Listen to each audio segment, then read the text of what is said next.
All right, today I am releasing an app that I have been working on for almost a year. Very excited about this. Anybody who's familiar with my channel will know that I actually have been releasing apps for the virtual reality mobile headsets for quite a while. Let's check it out. All right, this one back 5 years ago, it says. Let me see, July. Oh, so it's almost 6 years ago. This July it'll be 6 years. Increase the resolution from inside your Oculus Go. These were apps that I created that you could load onto your Go and change the resolution. Let's see, this other one 4 years ago, June 5th of 2019. So therefore almost five. This June will be 5 years ago. Increase the resolution on your Oculus Quest from inside the Oculus Quest. So this is, again, these are resolution changing apps that you can run inside your headset. And this was supposed to be my really nice one. I wanted one that could like run on your headset with like a nice GUI, and you can do all kinds of different things. The other ones were just things you'd click on and they'd run in the background. But this one I wanted to have a menu, and I couldn't get it. And this actually, I created this before. I know it says increase resolution of your Oculus Go. This was before the Quest was released, and I couldn't get it to work. I couldn't get the GUI to work, so I turned it into an app that you would run on your phone, and I called it, what did I call it? The Oculus CP, standing for the Oculus Control Panel. This was 5 years ago. What's the date? February 4th, 2009. So yeah, a little over 5 years ago. What else do we have? Then I would improve them. The resolution changing apps, again, without a GUI, but you'd click on the app and it would do the changing. This was July 2020, so almost 4 years ago. No longer required. You could change the resolution. I think this is where you would use your phone to invoke ADB over TCP/IP. And so this was here again. It's almost 5 years ago. This June will be 5 years. What's this other one? Oh, the Ocular Migraine. So this is the one that runs on the computer. I still get messages from people about this one. I still use this one all the time. This says 3 years ago, March 3rd of 2021. So 3 years ago, I released this app, and you could do all kinds of things. Changing the resolution was just one of the things you could do. You can do a lot of other things with it. So today, I have this, but it has a GUI and it runs on the headset, and you only need the computer for installation. All right, so the app that I am releasing today is called the Ocular Migraine Dev Mode Master Control Program. Now this app is free. It's open source. It's open source in the sense that I'm releasing the project file for it. I made the GUI with Tasker, and some of the things it does use Tasker for. Not everything is it using Tasker for, but I will release that, and I'll show you the GitHub page. All right, video editing, Peter from the future here. I did actually update the GitHub page from what you're about to see. I'm going to show you the updates that I did, and then we'll get right back into the video. All right, so here is what I did. I put this graphic, and I posted a summary of features, and I will just read them to you. ADB permissions survive a reboot. PC is only required for the initial installation. Change headset resolution. Change CPU level 0 to 5, set it as static or dynamic. Change GPU levels 0 to 5, set as static or dynamic. Change fixed foveated rendering level 0 to 4, set as static or dynamic. Create detailed custom resolution profiles for games which can be selected to be automatically applied to that application or game upon launching that application or game, like Quest Games Optimizer does. Backing up games, which includes the APK op files, if any, and data files and folders located in /SD card /Android /data. Restore game backups after moving them to your PC by using the included bat file in the backup folder. Restore game backups directly from the headset backup folder. Modify detailed recording settings such as bitrate, resolution, frame rate, rendering area, recording eye, with the option to save them to a custom recording profile, which can be loaded for recording different applications and games. Invoke recording with stereo audio on the Quest 2 and Quest 3. Maybe the Quest Pro too. I still have people testing that for me. Video editing. Because the Quest notoriously has problems with out-of-sync audio in its recordings, you can adjust the audio offset and speed/tempo, stretching or compressing the audio along with the start and end trimming of your video. I find that extremely useful. Inject 3D metadata into your 3D recorded video, making it ready to upload to YouTube. Set redirect/shortcut apps to launch apps from unknown sources via the main menu, so you don't have to go into the unknown sources section. Set startup application, for example, to launch a third-party launcher upon reboot. On my Quest 3, I have my startup app set to Lightning Launcher. Kiosk mode. Set an application to be the only application that can be launched and prevent the user from exiting that application. This mode is password protected. Access control lists create a black list or a white list. Enabling one list disables the other. Web server for file sharing and uploading via HTTP. You can select which folder you want to share over HTTP. You can also enable uploading to your headset over HTTP. Both of these options are independent of each other. Install OVR metrics tool and display overlay performance statistics for performance evaluation of game and recording presets, or I'm going to change the profiles. Install and launch SideQuest. Install and launch F-Droid. Install and launch File Manager Plus, and more. All right, let's get back to the original video. All right, this is the page for the Ocular Migraine Dev Mode Master Control Program, and let's go over it. I will also demonstrate everything in this video, so you can just use this video as a reference, or you can forget this video and just go to this page. We'll put a link in the video description. Okay, proper installation. You have to make sure that your device is in developer mode. Let's go full screen. You have to make sure your device is in developer mode, and if it's not, here's a video somewhere. I'm going to post a link to it here, or it's right here on the page. You can watch. It shows you how to do it. 60-second video. And then download this file and extract it. It has ADB and a BAT file, and it will install the Ocular Migraine. You also have to download the Ocular Migraine APK from here and install it. I guess I should show you how to do that. All right, so I'm trying to download the install file, but Chrome's like, oh, it's dangerous. It's not dangerous. I don't know why it's saying this. I made these files. Well, I didn't make them. I didn't make these files. I made the BAT file, but the other files, they're not ones I created. They're just from the Android platform tools. Keep dangerous files. Type maybe temporarily unsafe. Try downloading the file. No, I don't know why they would say that. So strange. All right, so go ahead and extract this. You can right click on it and say Windows Explorer. Oh, how are we gonna do this? What example should I show you guys? Right click, extract all. Boom. Okay, there we go. And now just save the APK file into here. All right, so go here down to initial release. Download the Ocular Migraine APK. Put it into the install folder that you extracted. Oh, well, you see I already have one here. I already downloaded it, so I'm not gonna download it again, but that's where you would put it.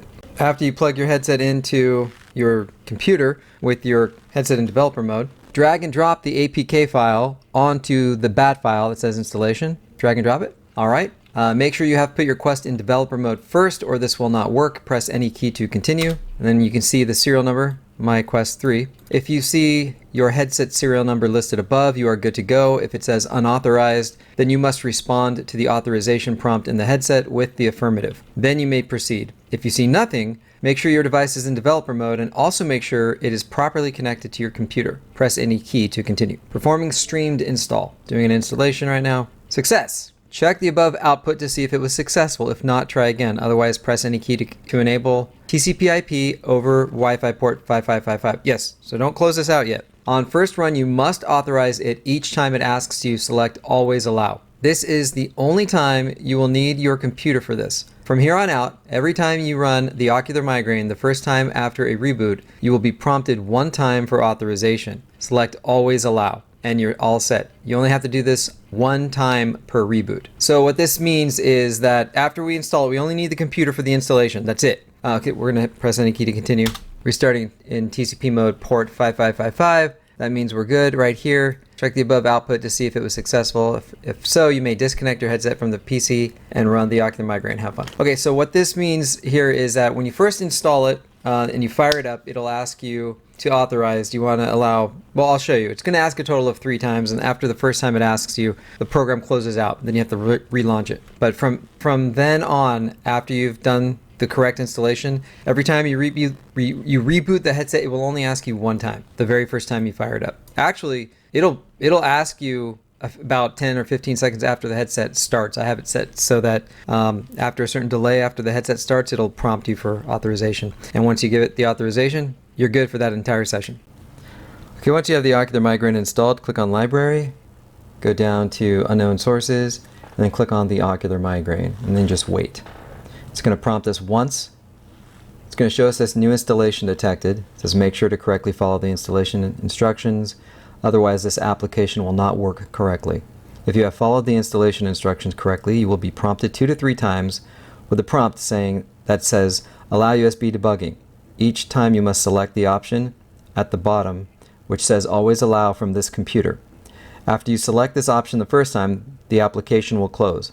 Launch it again by clicking on it from unknown sources, and you will be prompted 1 to 2 more times to allow USB debugging.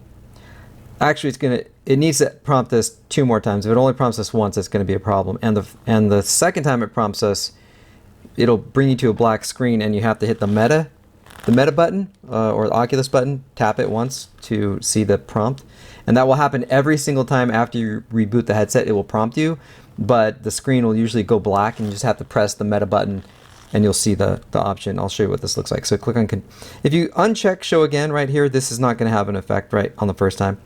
Click on continue. There we go. It's prompting us. Click on always allow from this computer. It closes. Click on it. You can click on it down here. You'll see it, or you can go back into unknown sources. Click on the Ocular Migraine. It'll prompt us twice, but the screen will probably go black. Okay, see, show again. Uncheck that. Uncheck it. Continue. The screen will probably go black. Usually it does. It doesn't always go black when it. See, okay, so the screen is black. So this is going to happen when you restart the headset as well. When it prompts, the screen goes black. Press the Meta or the Oculus button. There we go. You can see the prompt. Click on always allow from this network, and then click on it again. And now you're good with that part. Then click on miscellaneous. Go to battery optimization up top, and change from.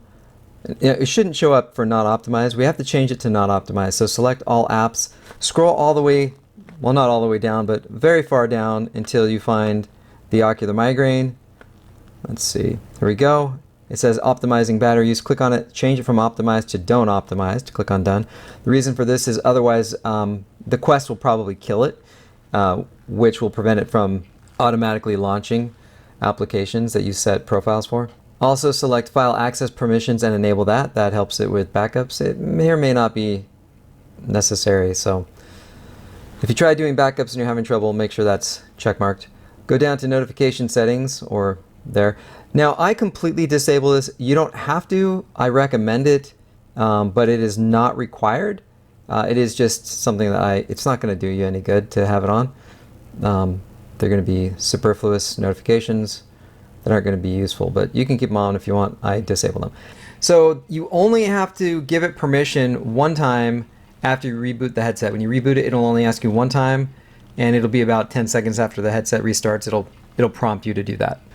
So all right, that is, now the installation is complete. Now I'm excited to show you how it works. All right, now on the Ocular Migraine Dev Mode Master Control Program, this is the first page, the main page. And up here we have the stats of the device resolution. Click here to update. These stats are not updated in real time, so you just click on them. And so that shows the current resolution. The Oculus Quest tells you what the headset is. There's the free space up there. Okay, so there's the free space. There is the battery amount. There's the resolution. There's your IP address. There's the SSID. There's the signal. And let's see, we have font size. Click on this. It'll change the font size multiplier. I think this is the default 0.85. If you switch between pages, it goes back to it. Yeah, so you can, let's see, 0.9? Yeah, so 0.85 is what you want it to stay at. I had to do this for development purposes. Okay, now we have about, and news that will show you if there's like a message that I want to send. You can click on news, it'll show that. Help will take you to the GitHub page, and clicking on this will take you to my YouTube channel. This is the current version and the version code. Oh, also, if there is an update, every time you click on about, it checks for an update, and it'll say right here, it'll say like update, and you can click on it. Also, the first time you run it, when there's an update, it will tell you that there's an update. Only the first time per reboot, though. It won't keep telling you every time you run it. All right, resolution slider. Check this out. Here's the dot. You can move it around, and it'll change the resolution. And in order to make the resolution stick, you have to click on set resolution. Now, what if you have a specific resolution you want? You can just click on here, and it will prompt you. Come on. Hang on. There we go. To set the resolution, set your desired height, and you can type it in here. Let's see, 1024. I'll say desired width. Let's do 2048. These aren't ones that you would actually use. I'm just doing this as an example. successful. It'll tell you what it's set to now, and that actually has been updated. So, but let me tell you some stuff about this slider. Aspect AR 1 to 1.1. It is a resolution aspect multiplier. So it's 1 by 1.1. That's just what it seems to be in general. But you can change that if you want to just be 1 to 1. So if you set this to 1, boom. Now, these are exactly the same. Otherwise, it's 1 times 1.1 itself to that. So click on this, it'll go back to 1.1. And then when you move this, that's what it is. X32 right here. Come on, here we go. X32 or 32. That is what each one of these notches is multiplied by. You see, you move it along 78, 94. It's multiplied by 32. 32 times 32. So if you set this to like 1, now look, see, 32 by 35. If you set this to like, oh, yeah, set this to like, I don't know, 50. You would never actually want to use this. It would kill the headset, I think. But I mean, it would lock it up. You'd have to forcefully reboot it. But anyhow, you can see what the multiplier does. So that's what that does, and you can set it by clicking Set Resolution.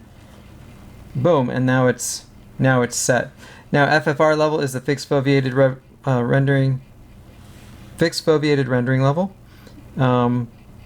So we have the different settings. This is default dynamic 0, 1, 2, 3, and 4. Now if you uncheck dynamic and you hit set, it'll stay at 4. If you check dynamic and hit set, it'll just allow itself to go up to 4. Same with CPU level. Goes up to 5. And if you click set, it'll keep it there. Keep it down here and hit set, it'll be dynamic. Same with GPU level as well. You can set all of these. So that is how this top section works. Okay, in the second area, display frequency. The 60 Hz only works with the Quest 1 and the Quest 2. It does not work with the Quest 3 or the Quest Pro. 72 Hz, 90 Hz works with all of them. 120 Hz does not work with the Quest Pro, does not work with the Quest 1. Oh yeah, 90 Hz does also not work with the Quest 1. Adaptive. Adaptive is pretty cool. With the Quest 1, or I'm sorry, with the Quest 2, it will allow the display frequency to go change by 1 megahertz. And on the Quest 3, like this one, this headset, it will change in 5 megahertz increments. In manual, you can specify your frequency amount. Again, 5 megahertz frequency iterations for the Quest 3, 1 megahertz increment iterations for the Quest 2. I don't really know about the Quest Pro, but you guys can try it and let me know. Okay, default display settings. If you click on this, it will set all of your display settings back to default. I clicked on that, and now look at this. Right, hang on. There we go. That's set to system default. Maybe I should make a little notification that pops up here. And let's see what do we have. Save game profile, manage game profile. Here's what you can do. Like if you set a resolution, let's say you want the resolution to be this, even if you set these things at FFR level, CPU level, and GPU level. Let's click on set resolution. So it's set to this, and you click on save game profile. Okay, it's going to enumerate all the games. Let's just do Arcanade, for example. And you want to save this profile for Arcanade. It's going to show you what the settings are, and it's going to ask you if you want to save that profile. You can say yes. You can also say set as default, set as Kiosk app. I'll show you more about the Kiosk app later in this video. Or you can say no, it'll just cancel it out. So if you select set as default, it'll save it and it'll set it as the default profile. Let's just, actually, I'm going to say no. But what you can do with the default profile is when you save a default profile for a game, for an app, it automatically launches those settings for that app when you fire up that app. So you can have multiple resolutions for different apps, and it will just change it if you have those set as the default profile. It'll change it when you launch those apps to whatever you've set for those apps automatically. Manage game profiles, you click on it. It will show the game profiles. Just a little known thing, if you click on the up arrow, You can also go with the recording profiles. We'll get into that on the next page, with game profiles. Let's see, breachers. Clicked on this, and this shows what it currently is. This is what it currently is. It doesn't show anything here unless there's default, but if I click on set as default, now there's a default one. So I've made this as the default. If I click on run, it'll launch breachers with this. I don't actually have to have it as the default. Like, let's say you have an app that's set something as a default, but you want to try a different profile. So if you want to try a different profile that's not the default profile without launching the default profile, you'll load something here and you click on run, and it'll run it without launching the default profile. It'll launch the profile right in here. So cancel that. So this is a really cool feature. It's kind of like what the Quest Games Optimizer can do. It can automatically change your resolution based on what you set it to for that app. That's what this can do. All right, I want to show you guys how you can create your own gaming profiles and make them automatically applied to your game. So I have the OVR Metrics Tool Overlay enabled right now to show you guys what's going on. So let's do this. Let's see the FOV. It says 0. Let's change it to 4 and take off dynamic. And now it says 4. Let's do the CPU level to 5 to 5, and GPU level to 5. I don't usually do this to 5, but I'm just doing this as an example. Okay, now let's say what resolution. Now just for testing, I'm going to put this to like a low resolution. So let's change this to like 25. So that the slider can go kind of low. Okay, this is really low, okay? So I just set the resolution to something crazy low. And now I'm gonna say save game profile. And I'm gonna pick a game, let's say Among Us. All right, so I'm gonna say set as default, okay? Because that is gonna save it, and it's also gonna save it as the default, so yes. Okay, profile for Among Us successfully created. So that is the default profile now for Among Us. So let's change the resolution to something better, set the resolution to something nicer here. And let's save this game profile. Let's also save it for Among Us in VR. We're not going to save it as default, we're just going to save it as a profile. So now when I open up Among Us VR, it should go to some low resolution. You should be able to see poor quality image, and you should see the display information change where it says EBW and EBH.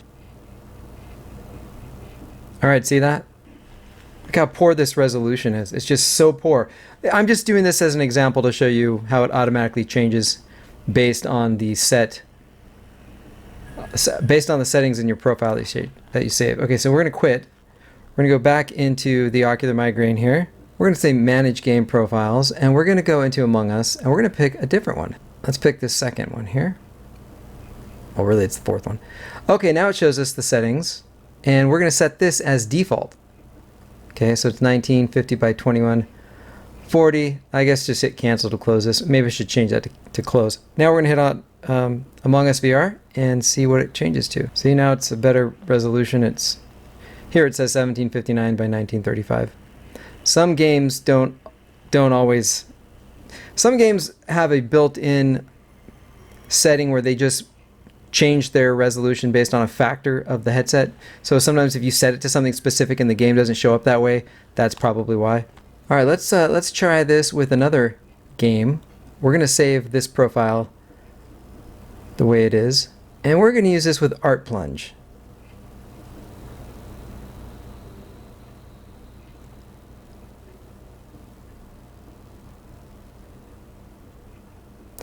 Alright, so I saved this as a profile for Art Plunge, but I didn't save it as a default profile. Now I'm going to crank this down to low resolution. I clicked on set resolution. Now I'm going to click save game profile. I'm going to select Art Plunge again. Alright, these are the settings, and I'm going to say set as default. So remember, it saves it as a regular profile, and it puts it also as the default profile. So now I have set the low resolution profile that I created for Art Plunge as the profile for as the default profile for Art Plunge. So we'll launch Art Plunge here. Look at that. Look how low quality that is. Again, this is just an example because it's hard to show the higher quality in a YouTube video. All right, so now we'll go back to the Ocular Migraine. Prepare to transport to lifecycle grid. Go to Manage Game Profiles. We will go to Art Plunge, and we will select the first one, which should show us it's a higher resolution. Yep, 1950 by 2145. I'm going to click on Set as Default. And then I'm going to launch Art Plunge. Look at that. It's clear. And you can crank it higher than 1952 by 2160. This is just an example. All right, so that is how you create a custom profile, that's how you create a custom gaming profile and set it as default. I love this feature, and while I do like to be original, I did get the idea for this feature from the Quest Games Optimizer. Great idea. Game backup. Now I really, really like this option. Game backup. You click on that and you have options, game plus data or game data only. Now, what this can do is it'll back up the data from the apps if it's stored in /Android/data. Stuff that's in the private data folder, obviously it can't back it up. I'm not talking about the one that's on the SD partition. So let's do game data. Let's do a small one here. Just as an example, a night sky. It's going to get the application. It shows you how much space is required for it, how much free space there is, because it does a free space check beforehand to make sure it has enough space. Click on it, and it's going ahead and copying the files. You just gotta wait. Might take a minute or two or three. Backup complete. This was a very small one, so that's how that works. And restore options. You can restore the full game plus data, the game only, or the game data only. That's useful if you have a game that stores or an application that stores its data in the /data folder, or the /Android/data folder from the SD card partition. So, you can click here to close this out. Well, let me show you how to do it. Like, okay, you want to do a restore game. Click on this, it automatically brings you to backups. Let's see, a night sky. Click on here. Oh yeah, here's something else I should show you. This creates an install on headset bat file, and it has an ADB folder with a binary in it and the DLL files. What you can do is you can copy the backup files over onto your computer, and then just run install on headset, and you can restore the backups to the headset without copying them over to the headset. So this is great. Like if you want to free up some space on your headset, you can just make a backup, uninstall the app, copy the backup onto your computer, and then install something else. And when you want to restore the backup to your headset from the computer, you just run the backup restore bat file, and it'll restore it to the headset. All right, so in order to restore an app that you backed up, click on full game plus data. If you want to restore the whole thing, here's the backup folders. Select the APK. Anything in here you select, any file, it'll actually just look at the folder and then ask you to verify the APK after it shows you the space that's required and the space that's available. Click on here.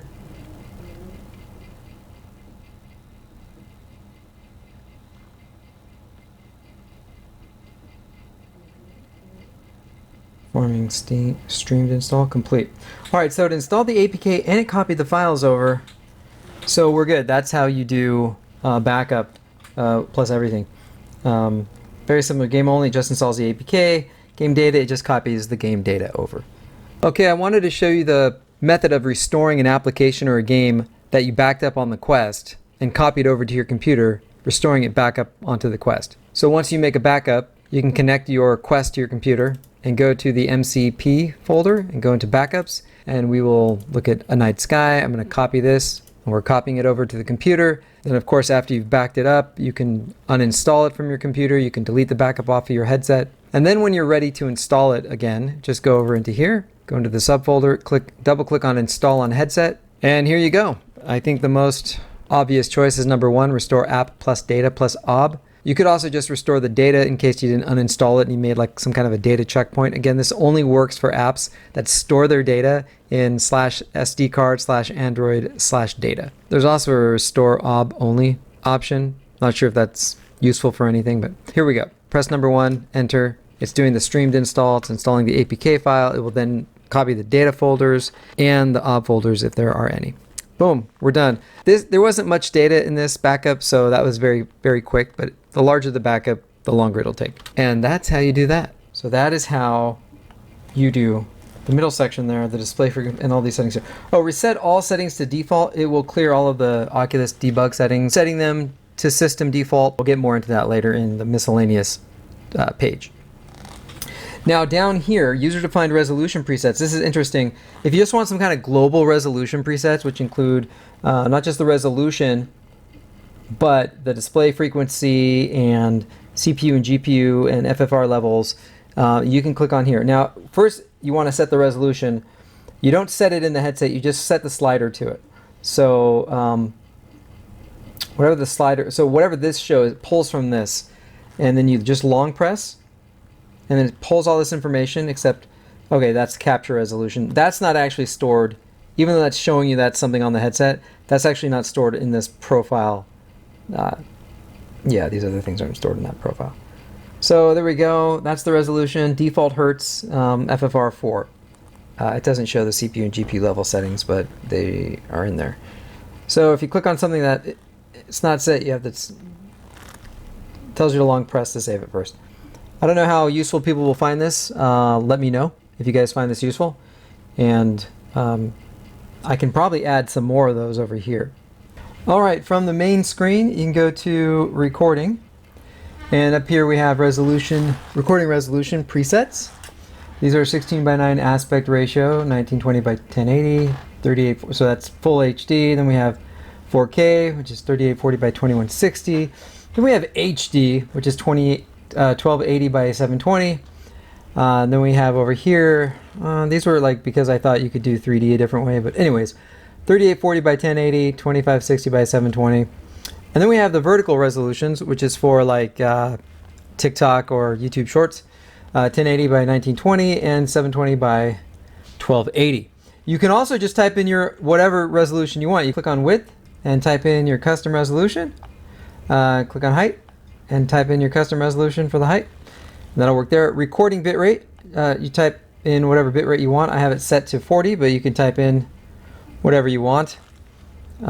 Okay, it's been set to 40. I clicked on OK.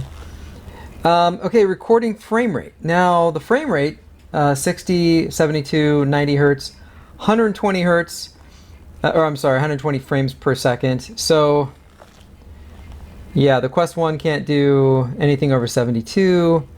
The Quest Pro can't do anything over 90. And so the Quest 2 can do 120, and the Quest 3 can do 120. Manual, you can set a manual frame rate.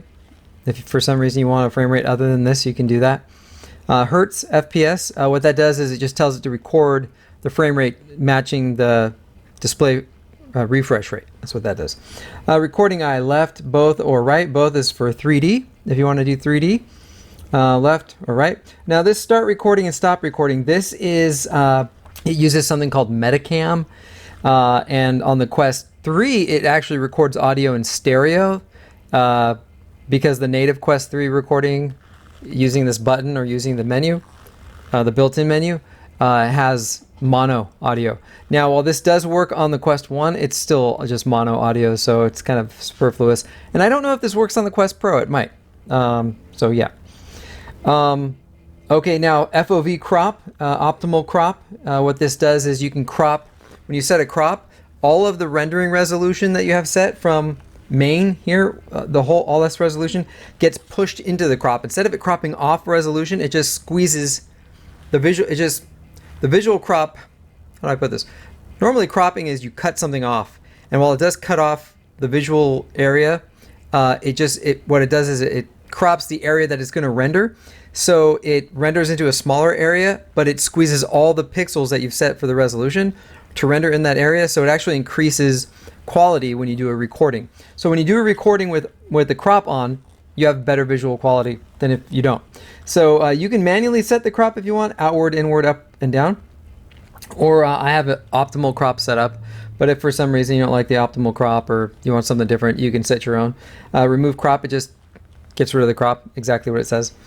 Now, what this also has is save recording profile. So if you have a certain profile set up and you're like, this works great, this works perfect for me, you can save it. You can save the recording profile. Like, let's say you have a certain crop, you have like the 3D profile, a certain frame rate or something. You know, you have everything right, exactly what you want. Maybe it's for a certain app that you want to record or something. You can save the recording profile.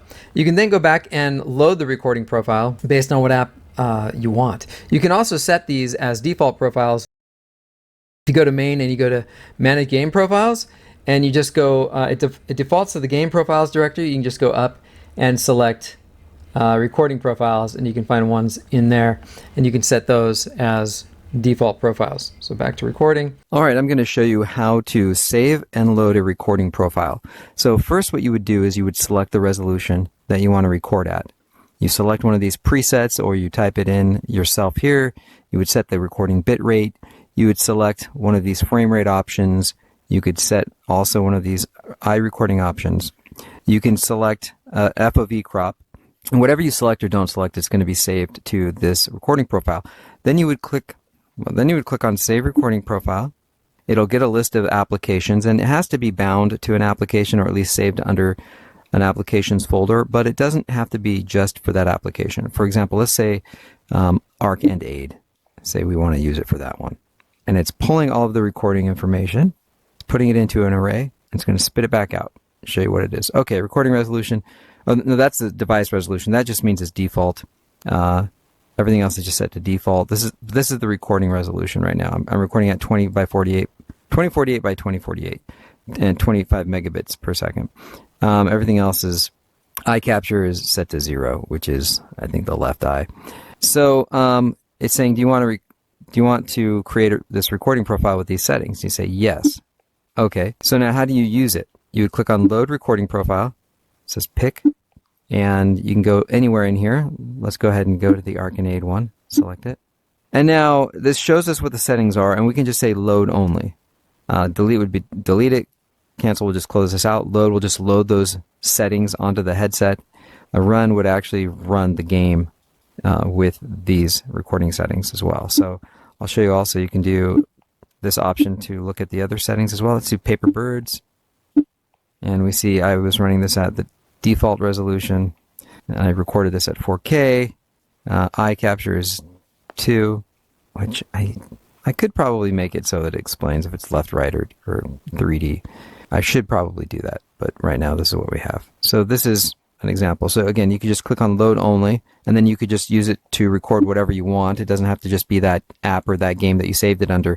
But that is the idea. You save it thinking, oh, I'm going to use this to record this app or this game or whatever you want, and it saves it into that folder, and then you can just invoke it and use it to record anything you want. All right, so that is how you do this, the recording profile saving and loading. Let's see, process 2D video. Okay, all right. This is something I am really excited to show you guys. I want to show you the video editing feature that's built into this app. Now it has two options. One says process 2D video. The other one says inject 3D metadata. The only difference between the two is the inject 3D metadata injects 3D metadata. So if you just have a 2D video file, that means you just recorded with the left eye or the right eye, not both eyes. Just use the process 2D video, and I'll show you how this works. All right, so here on the recording screen, there is process 2D video, and then there is inject 3D metadata. And again, the only difference between the two is inject 3D metadata injects 3D metadata. So let's see. I had recorded myself playing Job Simulator in 3D, and now I was going to show. Okay, so and I did rename it to Job Simulator because to make it easier to find, I would recommend using a file manager to rename your video file. This one has one built in, kind of.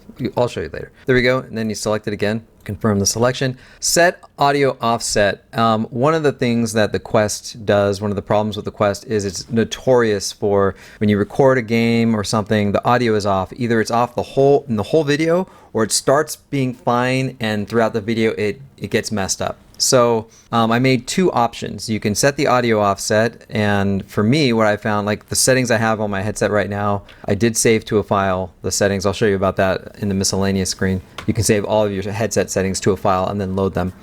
Every time I do a recording with these settings, my audio is off by about a quarter of a second, 0.25 or 0.24 seconds. It's I make it negative, so it's playing a hair behind. So right here I put negative 0.24.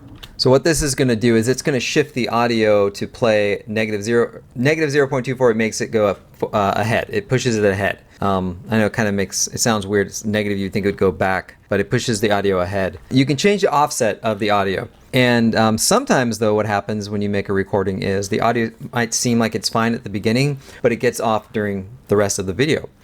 So in that case, you have to stretch the audio, and that's the next option. And it's called the tempo. I should probably rename this to set audio speed because it would make more sense, but the FFmpeg command filter is called tempo. It's set to 1.0 right now. So 1.0 means just normal speed, 1x. So if you have audio that's lagging, that gets behind the video, what you want to do is slow the audio down so it takes longer to play. So it's not going to be anything dramatic. Sometimes it's like 0.998 or 0.999 fixes it. Sometimes you have to set the audio offset and you have to set the tempo as well. So these were things that I had to learn how to do in a video editor, and I thought, you know what, why not just add it into this program so people could do it if they don't want to mess around with it in a video editor. You could do it all in the headset. But I didn't need to change anything here.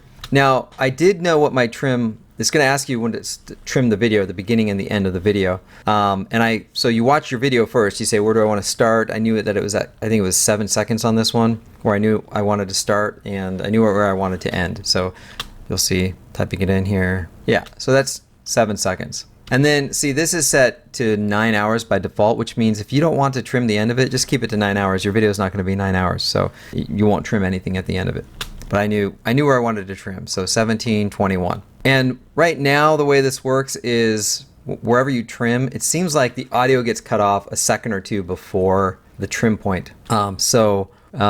Leave a few seconds. I think where I really wanted the audio, wherever the audio ends that you're good with, give it like a few seconds. I think it's a keyframe issue, but if there's a way to get around that, I will do it. But right now, this does not re-encode the video. It does only re-encode the audio. If it were to re-encode the video, it would take so long, so I'm not going to put that option in here. Okay, aspect ratio. This is only for injecting 3D metadata, and I'm probably going to get rid of this option because I was thinking that you could make the Quest record 16:9 aspect ratio in 3D. It doesn't. Whenever you tell it to use both cameras, both eyes, it always does 1:1 aspect ratio. So there's no reason right now to ever mess with this option. So I should probably take it out.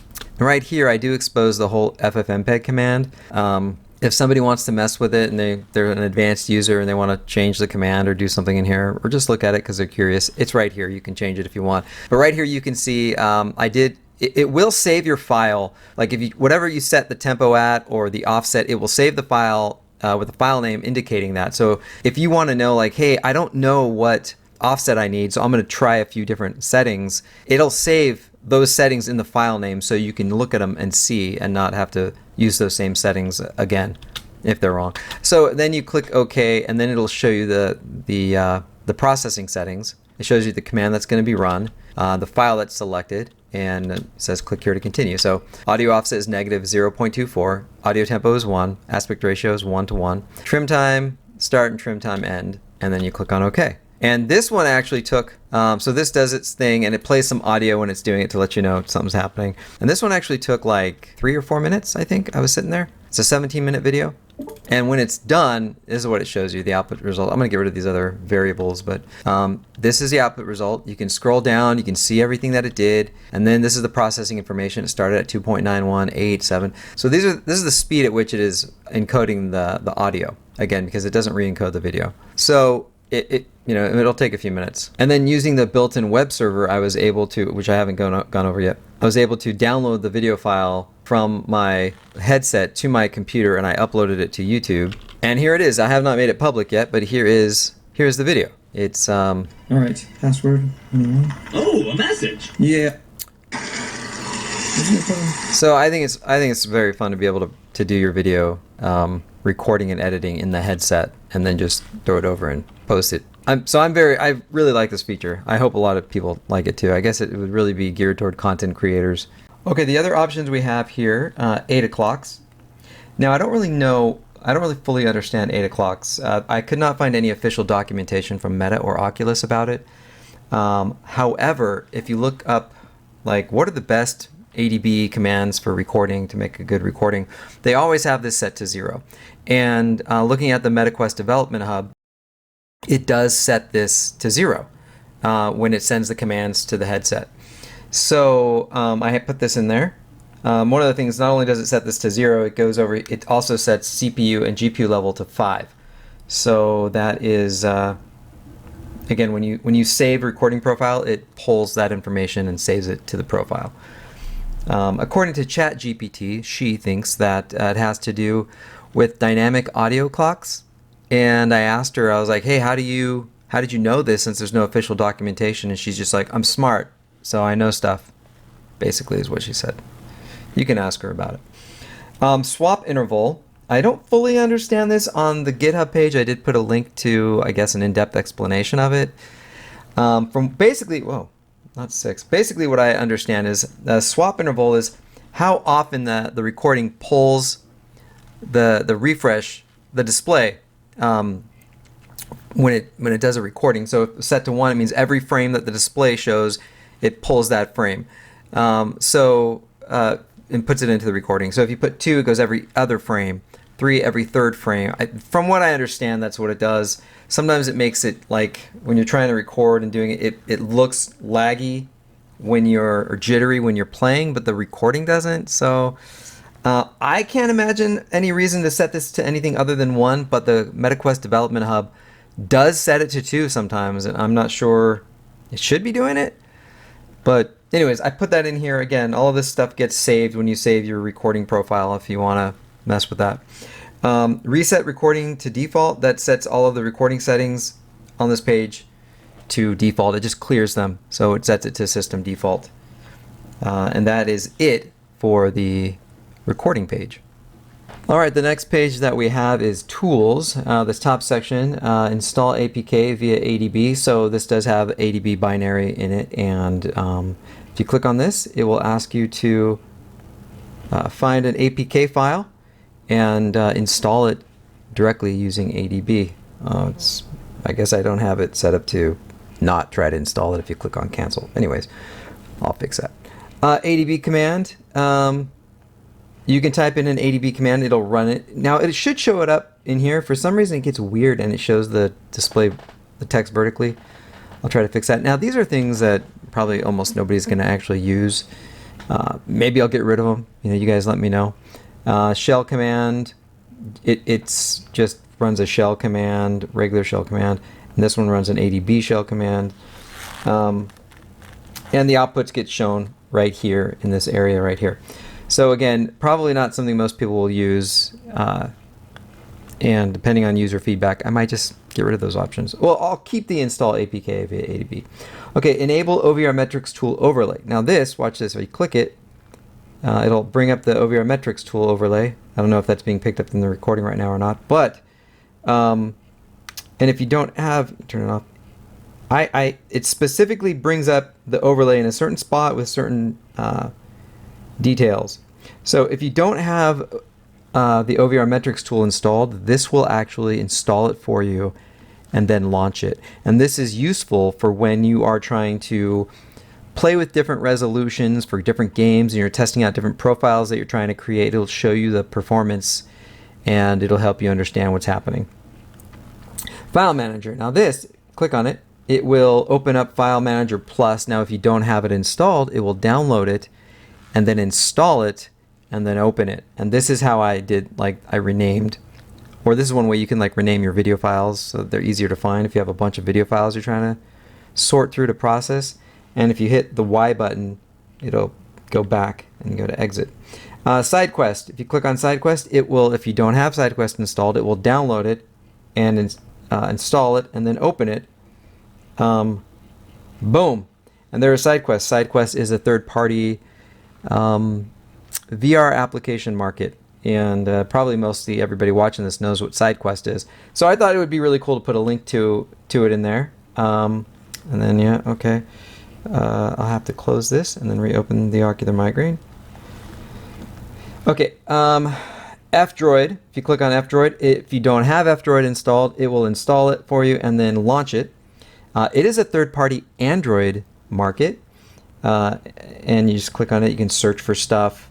I just thought it'd be cool to put that in there as well. Now we have some other very advanced things. Okay, create shortcut app. Now this is a very, very, very cool option. What creating a shortcut app does is you tell it so that when you click on one app, it launches a different app. For example, I have Lightning Launcher installed. It's a third-party launcher. But instead, like it shows right down here because I've recently launched it. But normally you'd have to go down into unknown sources, find Lightning Launcher, click on it, and then it would launch. Okay, yeah, I'm not going to do an update right now. So that's something you would have to do. Well, if you don't want to keep going into unknown sources, you can just set a shortcut app for whatever is in unknown sources. So I have the ESPN app set as the shortcut app because I don't need the ESPN app. So, and it doesn't take up much space on the headset. So I click on ESPN and then it launches Lightning Launcher. All right, now I'll show you how to use the Create Shortcut app. Click on Create Shortcut app and it will look at all. It says pick the real app you want to run. So let's do File Manager. Let's select File Manager Plus. Okay. The app you've selected to run is File Manager Plus. Click here to continue. Now pick the app you want to use as the shortcut launcher. So let's say a night sky. The app you selected to swap is a night sky. Click here to continue. Alright, running a night sky will now launch File Manager Plus. Click here to continue. So here's an example. We'll go to Games, a night sky. Click on it. Boom! Launched File Manager Plus. Look at that. Just like that. Click on the night sky. File Manager Plus. That's how you do it. So how do you undo it? What if you're like, wait a minute, I actually want to play a night sky. So what do? Go to Manage Game Profiles. Go up. Go to Default Profiles. And you got to know what a night sky would be. So you click on this. You can remember that from when it tells you what you selected. It says this is a shortcut launcher profile. A night sky launches profile. So anyways, just click on delete. Boom. And now if you launch a night sky, it'll actually launch a night sky. So that's what the Create Shortcut app does. You can launch, you can do that for any app. Generally, the idea is to do it for side loaded apps like anything in unknown sources, but you could do it for any app. And it doesn't have to be 2D apps. It could be VR apps or whatever. You can cause one app to be launched when you click on a different app. Okay, create startup app. It's like, what app do you want to run when the headset starts up? And I have set it set to Lightning Launcher. So when I fire up my headset, after the Ocular Migraine knows that the headset is done launching everything, or it's like all the services are started up, I tell it to wait like, I don't know, 5 seconds, 7 seconds, something like that. Then it will launch Lightning Launcher, so I don't have to go into unknown sources. So I love this. I love this app option. I love this option in this app. Disable startup app. It'll just clear it from launching anything on startup that you set as the startup app. All right. Set kiosk mode. All right, for kiosk mode, this is what it does. Is it basically you launch an app, it's password protected, and it disables the home button from tapping. You can still recenter. Here, we'll show you. Set kiosk mode. It's looking through the applications. We're going to select Catan because this is one of the few VR apps that actually has an exit button, and we'll show what happens. Okay, set Catan as kiosk app. Say yes. Volume up. How many times you have to press it? But because of a recent update to the firmware, you can just hold the volume up for a while. So we're going to just put test as the password. It's the lock and unlock password. Tells you what to do. To enable, press volume up 25 times. You can disable kiosk mode by rebooting your headset, opening the Ocular Migraine, and entering the password when prompted. Whoops, didn't want to click on that. So, did not mean to click on that. So we're going to go ahead and fire up Catan. We have it set as the Kiosk Mode app. But right now we can still get out of Catan if we want. You can click on Quit. But while you're in the app that you want to set as the Kiosk Mode app, it's already been set, hold volume key up. Just hold it up. And now this pops up. Enter the password to enable Kiosk Mode. Kiosk Mode enabled. Okay. You can still, again, you can hold it down and recenter. And you can't get out of it. And if you want to get out of it, you have to restart the headset normally and fire up the Ocular Migraine, and it'll notice that it's in Kiosk Mode, and then it will prompt you for the password. That's how it's supposed to work. But some apps have an exit button, and you can exit that way. But if you try to launch another app, it won't allow you to. For example,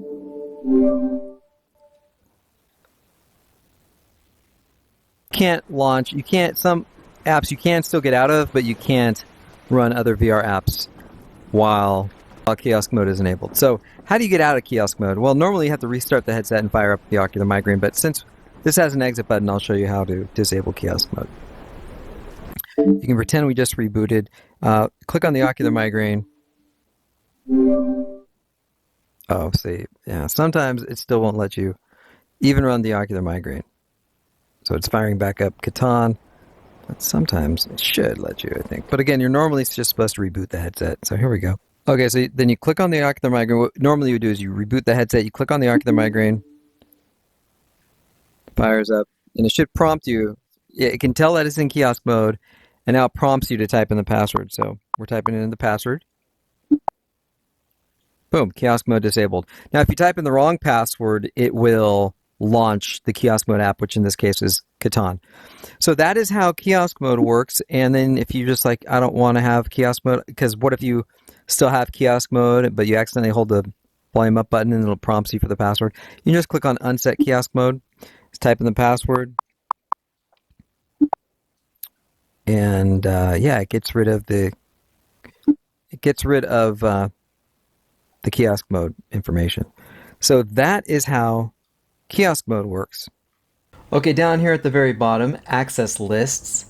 You can do a whitelist, which is only the applications on the whitelist will be able to be run, and if you try to run anything that's not on the whitelist, it will get killed. Blacklist is the opposite. Anything on the blacklist will get killed, and anything on the whitelist will be able to run. The blacklist here is kind of superfluous since Meta actually has this built into the headset. Yeah, it's all built into the headset. You can actually just lock apps right now built in, but they don't have a whitelist. So here, I'll give you an example. All right, clicking on Create Whitelist. It's pulling up all of the apps that are installed, and let's just do Catan. We'll do Catan. We'll put Catan on the whitelist. All right. Okay. You can do multiple apps, of course, but right now we just did Catan. All right. So now, if you want to go ahead and click on something else, let's do Coaster Combat. Nope. Won't run.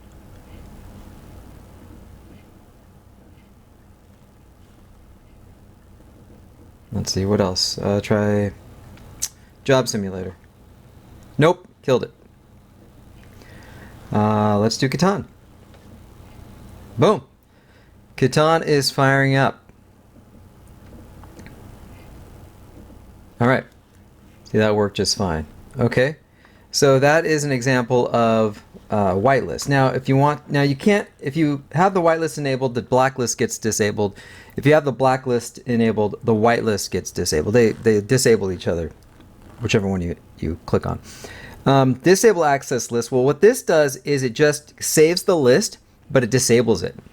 And the benefit of that is that if you have a list of things you want to be blacklisted or whitelisted, and you disable the list, you can just re-enable it by clicking on Create Whitelist or Blacklist. It'll find the disabled list, and it will reload all of the things on the list. And you can add or remove things from it and then save it again. But delete access list is it just completely deletes the list. So if I click on delete access list, right, now I should be able to do something like launch, what do I want to launch? Pegasus. See, I'm able to launch it because I deleted the list. So, all right, let's do the opposite. Let's do create a black list. I should put a little notification up here because it pulls up stuff. Okay, so blacklist. Let's do Catan. Let's find Catan here. We don't like Catan. We're gonna blacklist it. Okay, I'll add click to continue on that notification. So let's see. Click on Pegasus Media Player. See, it loaded just fine. But if we try to go to Catan, which is on the blacklist, nope. No. Try it again. Nope. Got killed. So we go ahead and click on Delete Access List. And now we can fire up Catan.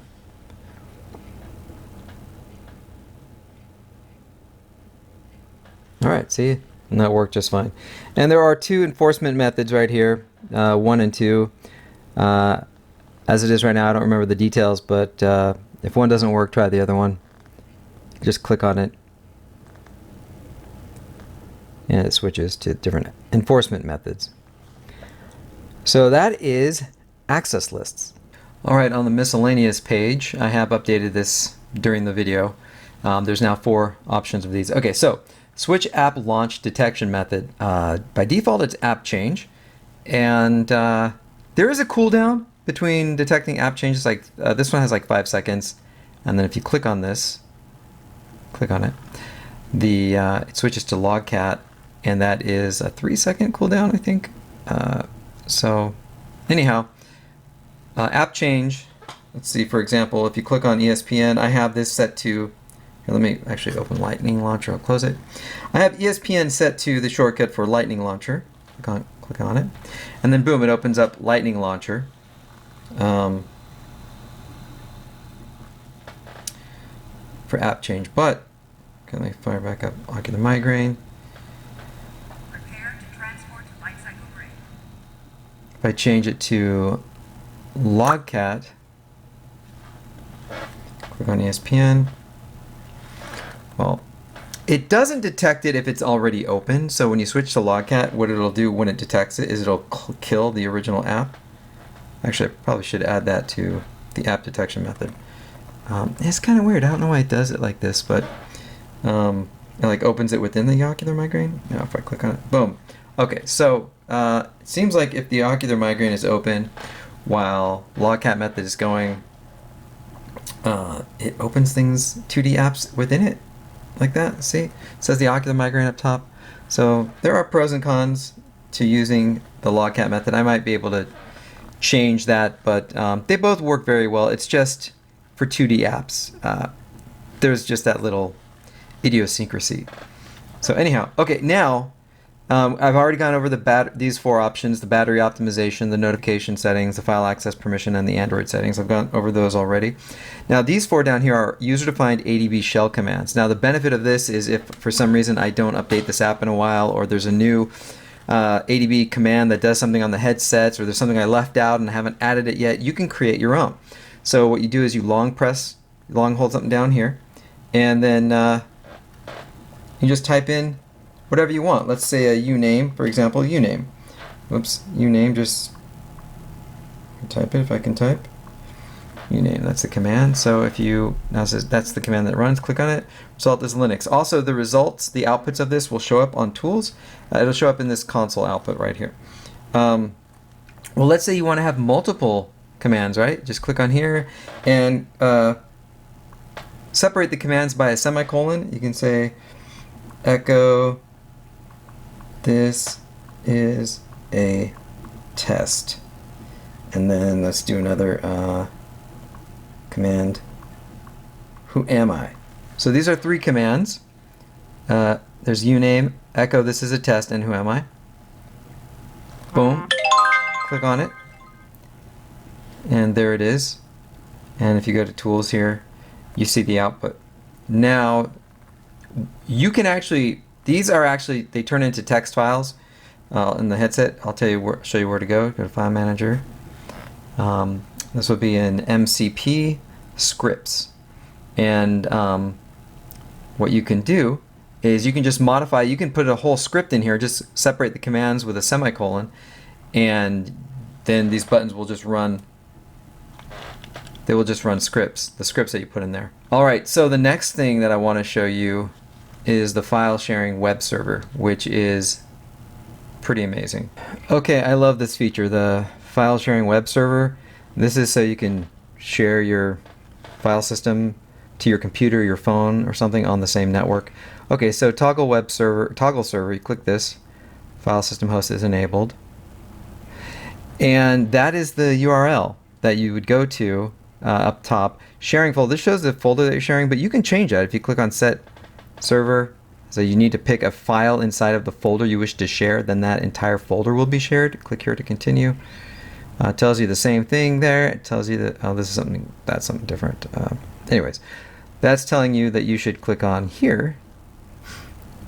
So you can click on, let's see, Quest 3. And let's just, for this example, we're going to share the Oculus folder, or the video shots folder. Let's do that, okay? And we'll select a file in here.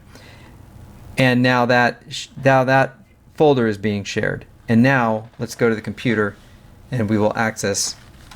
Alright, now if I go to the IP address, go to the IP address in the headset, and now you can see that these are the contents of my video shots folder. And actually you can stream. If you click on one of these, it'll play. Okay, so here we go. It's streaming a video, but you can just right click and say save link as. So now I'm going to show you how to upload. We just click on toggle remote uploading, and you don't have to have, okay, yeah, it tells you the URL, your IP address, the port is 1987/upload. So you don't have to have these both enabled. You can disable the file sharing host, so you can still just upload. So then you would just go to the IP address that's shown /upload.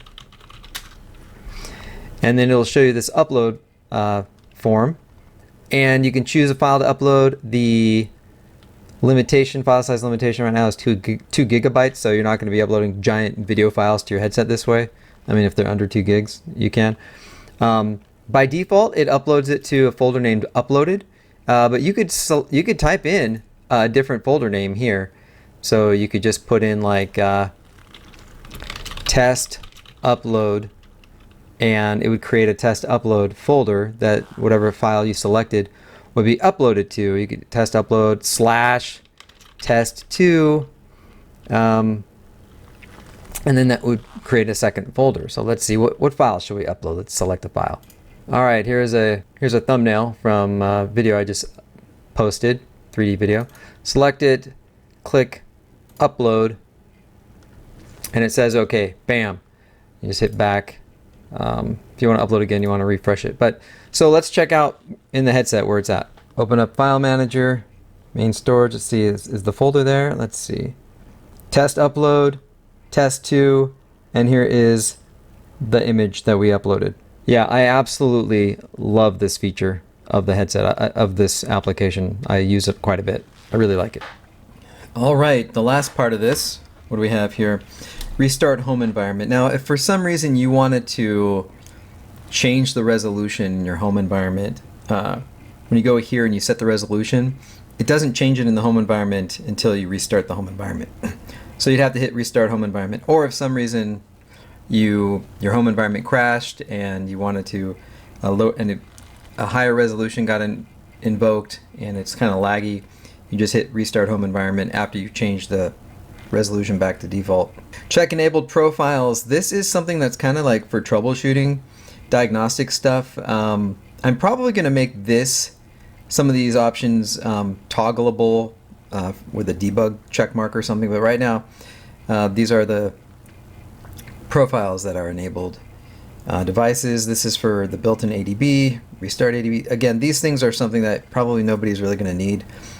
So I'm probably going to make a lot of these toggleable with the debug option. Reboot, if you click on this, it instantly reboots the headset. Just boom, instantly reboots it. Delete BlazeRush config. Now, BlazeRush, I love that game, and It took me forever to figure out how to invoke like different resolution on that game. If you just change the headset resolution, it doesn't change the resolution on the game. In fact, the game just tries to render at the original resolution and gets all messed up. So what I found out is that every time BlazeRush runs, the very first time BlazeRush runs, it queries the headset for some information, resolution being one of them, and then it creates a config file and it stores the resolution in there and it runs based on the resolution in the config file. So if you want to run the game BlazeRush and you want to change the resolution, you have to delete the config file so that it then queries the headset for the new resolution, saves that to the config file, and then it will run at that resolution. I didn't really know where else to put this, so I put it in this page in miscellaneous. All right, apps I worked on. If you click on this, it takes you to a page where these are some apps that I've either worked on or created. And this is a friend of mine's Steam group. I would highly recommend you guys check it out. If you click on that, it takes you there. Or if you click on any of these, it takes you to those pages if you're interested in downloading any of those and running any of those. Now, these other settings I'm going to show you I really find very useful. Current settings. What this does is it shows you the current debug.oculus settings. And this whole app, most of the settings on the app, all it does is it runs an ADB shell command that manipulates one of the debug.oculus settings. So with this option here, current settings, it just shows you what they are. It queries the headset and shows what's currently set. Now if you say save settings to file, what it will do, you type in the name of a file, and let's just do test 1, and it will query the headset settings, says where it's going to save it, or it actually says this is where it saved it to. Set test 1, and these are the settings. Okay.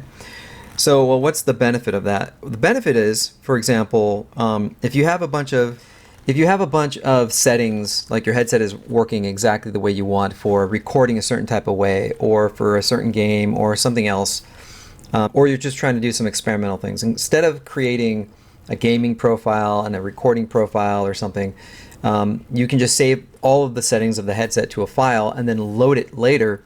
In fact, that's what I'm doing for this tutorial. I will show you. What I did is I had to reboot the headset instead of figuring out, because I'm recording this at a vertical resolution.